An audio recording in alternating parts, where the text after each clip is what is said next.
From Korea to Germany.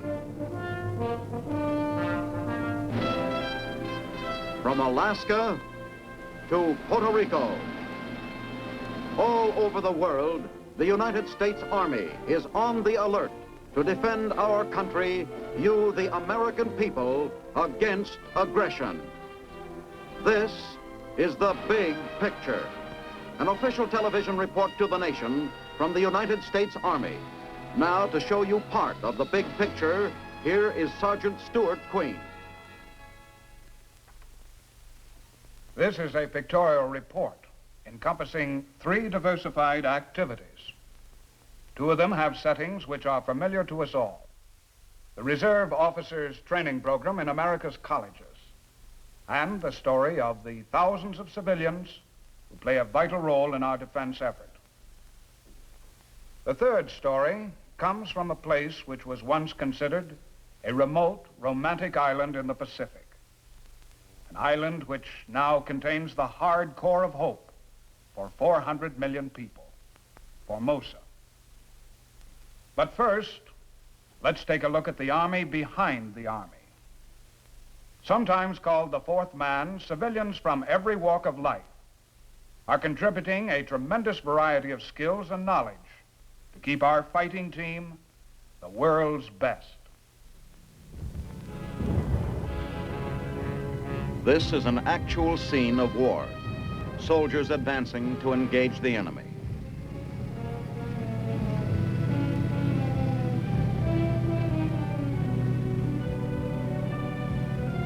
These are the men in uniform at one end of the long line of our country's defense effort. A line that touches a battlefield at one end and reaches deep into America, into the ranks of its citizens without uniforms at the other. No, that's not a man from Mars.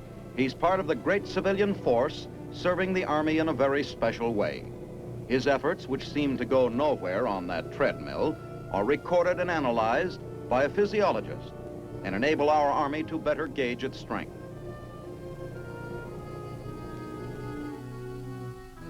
And here is another who is serving in a special way.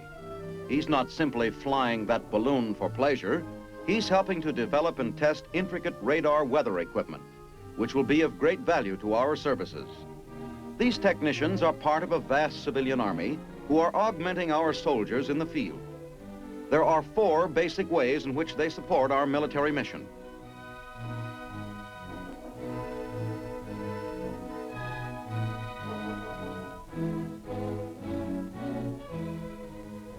Some have special abilities, which would not be otherwise available, like this glass blower who works at a trade that takes years of apprenticeship in order to shape complicated glass instruments.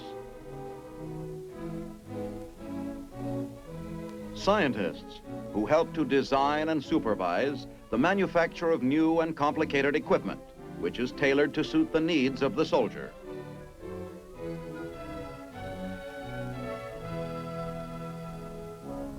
Coffee sampling is a rather esoteric occupation which requires unusually sensitive taste buds.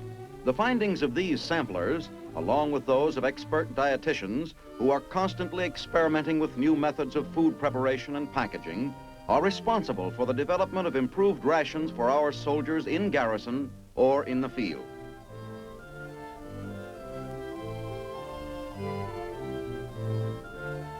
The results of a decade of experimentation are clearly shown by the changes which have taken place in the contents of the assault pack.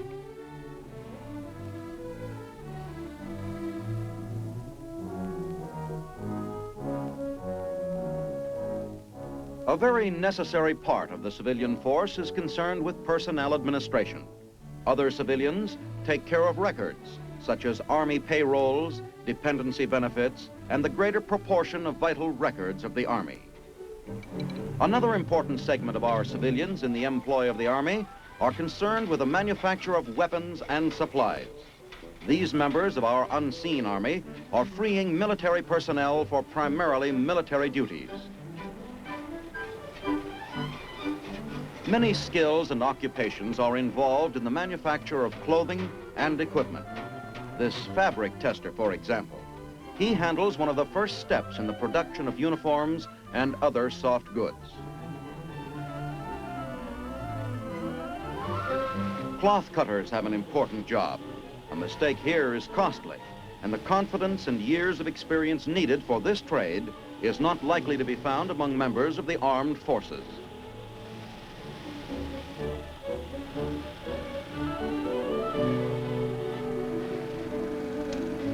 Machine operators perform many types of work necessary to completely equip a fighting man.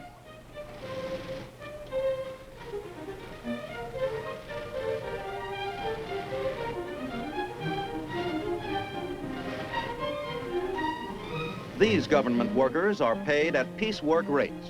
Their productivity is at the same high level as maintained in other industries.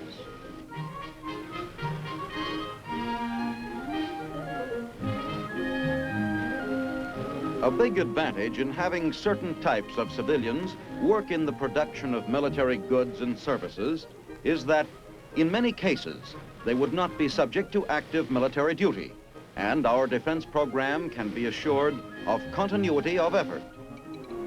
The civilians' normal work is not interrupted by military activities that often reduce the availability of Army personnel.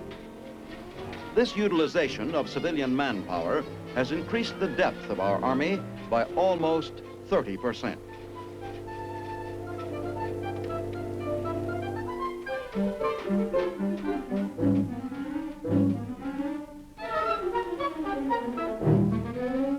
Just like the soldier, civilian employees are concerned with saving money. In the various kinds of production, there is a constant watch for ways and means of saving money.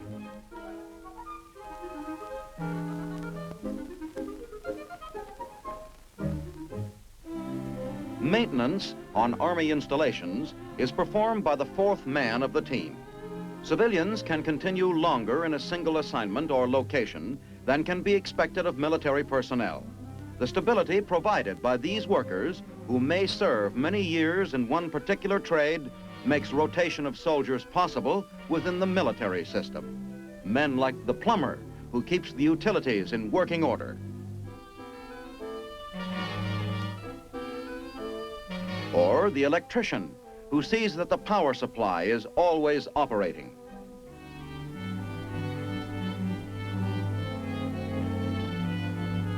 And the guards who maintain the security of Army installations.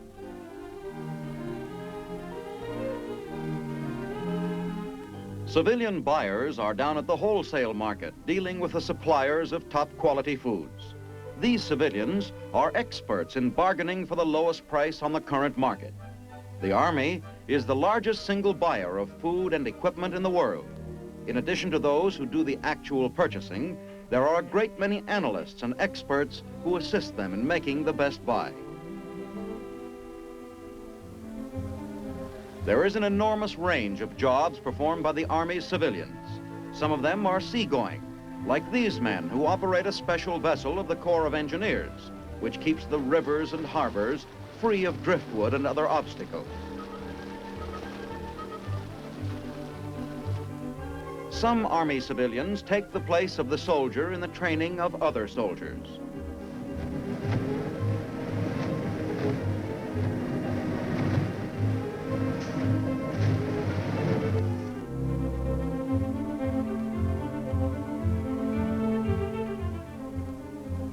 They form a hard corps of instructors for the expansion of our Army in the event of all-out mobilization.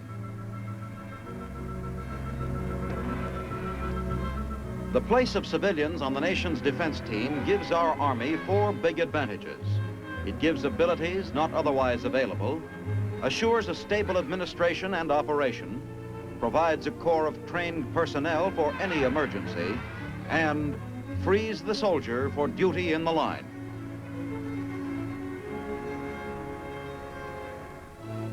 These are the civilians of the Army establishment.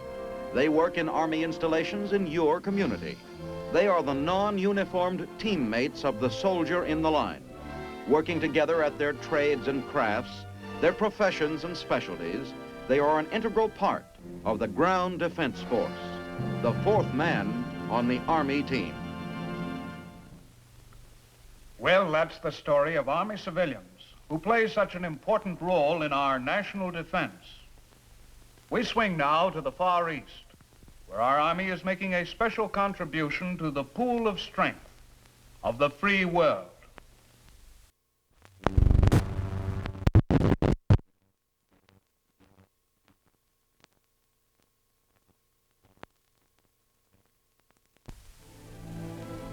Taiwan is its name in Chinese. Formosa is what it's called in English. Only 90 miles from the mainland, it's the home and hope of free China. This was a story that made recent headlines. These men had been soldiers of the Chinese Communist Army fighting in Korea. More than 14,000 prisoners of war who refused to return to the totalitarian way of life in the Korean prisoner exchange. This was the greeting they received as they joined the forces of free China on the tiny island of Formosa.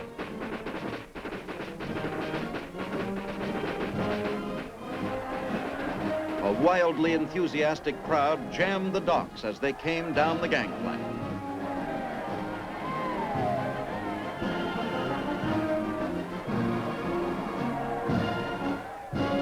A solidly packed, cheering mass shouted its welcome as the trucks bearing these new additions to the cause of freedom rolled through the streets of Taipei, the capital city. After many years, they were in a place where individual freedoms still exist. They were in a new, resurgent land, a land of marked contrasts, where primitive is side by side with the modern, where the techniques of the past are yet in evidence, but are being shed as rapidly as modern methods can be introduced. Vast expansions in the electric power is increasing production of goods, which once had to be transported thousands of miles, products which might someday be necessary in the liberation of their homeland. Many contrasts are marked by the main government building, a relic of the days of Japanese rule. The statue of Sun Yat-sen, founder of the Chinese Republic. Ox carts and automobiles share the streets, which contain Western-style department stores. And the products of the Hollywood studios.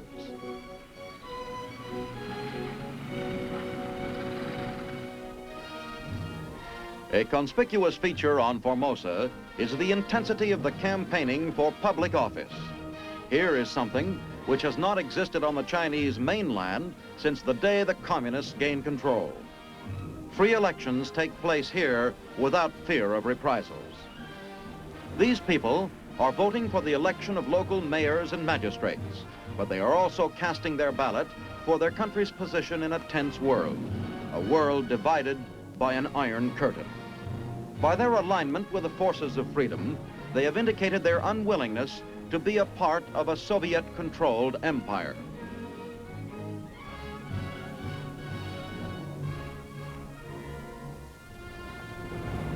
Aid from America is assisting the free Chinese in their efforts to become a free, modern, democratic nation. Recently, the nationalist forces received their first shipment of jet airplanes.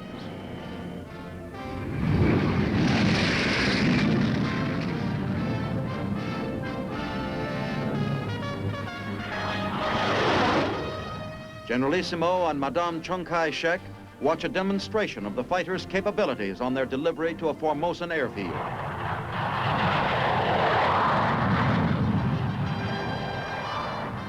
The major effort of nationalist China is the rebuilding of a robust and potent army. One of the most valuable parts of American aid is the Military Assistance Advisory Group, or as it's commonly called, MAG. Officers and men of the United States Army are imparting their skills, knowledge, and experience to the effort on Formosa. They are giving advice to an intense training program which encompasses every phase of military operation. The ways of modern warfare are complex, and while some of these Chinese are veterans of many years of fighting on the mainland, most of them have to undergo constant reorientation and practice in the utilization of current weapons of war. As it would be an impossible job for the few MAG personnel to train an entire army, much of the effort is concentrated in the officers' training school. These trainees will then pass on the knowledge to the bulk of the nationalist army.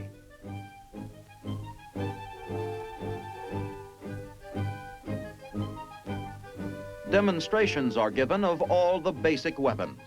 This class is learning the nomenclature of a mortar sight.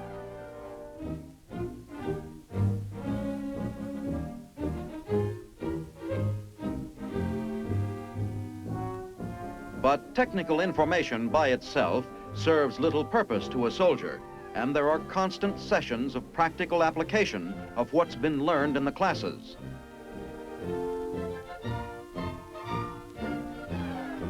Nationalist officer candidates learn to operate all the weapons of the infantryman.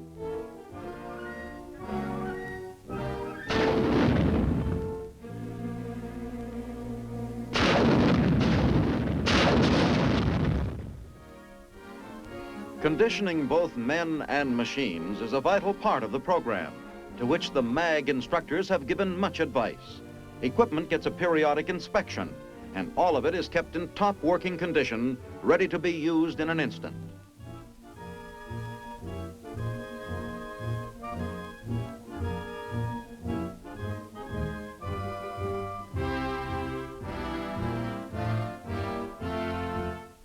The soldiers on Formosa spend a great deal of their time working in the field. These sessions on the other side of the globe are helping to strengthen the defense of the free world in the Far East.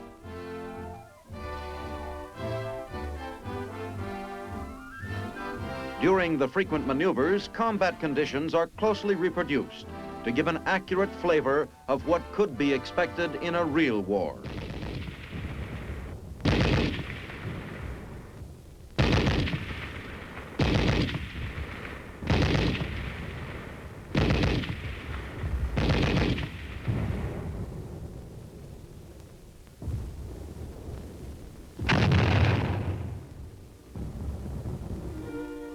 Most of the new arrivals from the Korean compounds have already become members of the nationalist forces.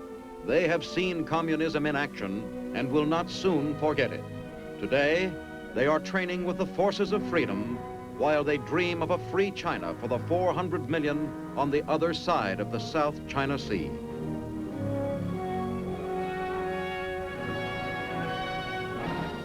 The flags of America and free China fly side by side as the fighting force of the nationalists shows its combined strength in a giant parade at Taipei. Major General William C. Chase, commander of our MAG unit, reviews the results of U.S. assistance.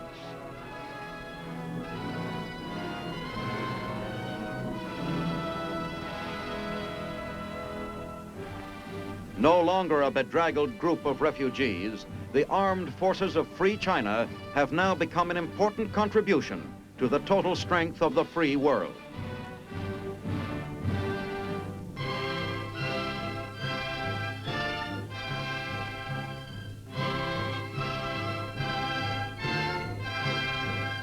Men and equipment stream past the reviewing stand, an impressive fighting force ready to guard against the aggression of communism, made more effective through the assistance of the United States Army.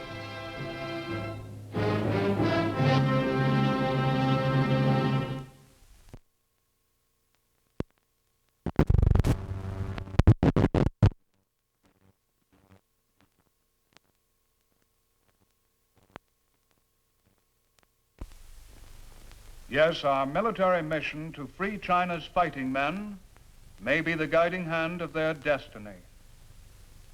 Now for a subject close to home.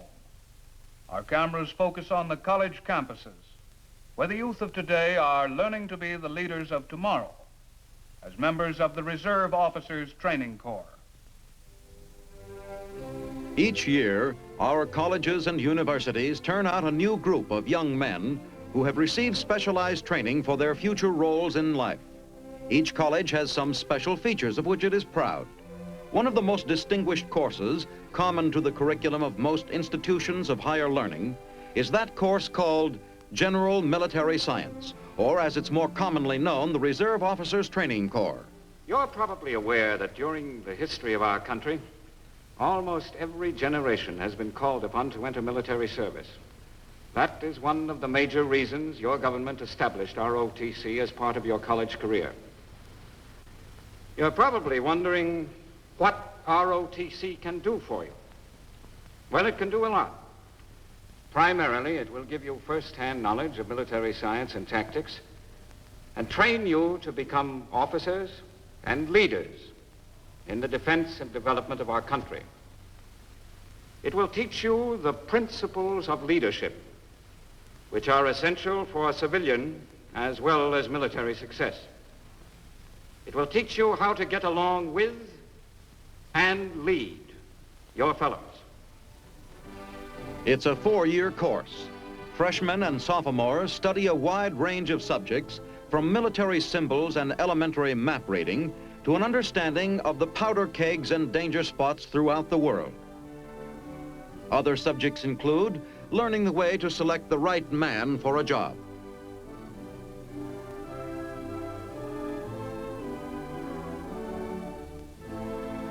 Training in the M1 rifle is a must for every cadet. Its nomenclature and maintenance become thoroughly familiar.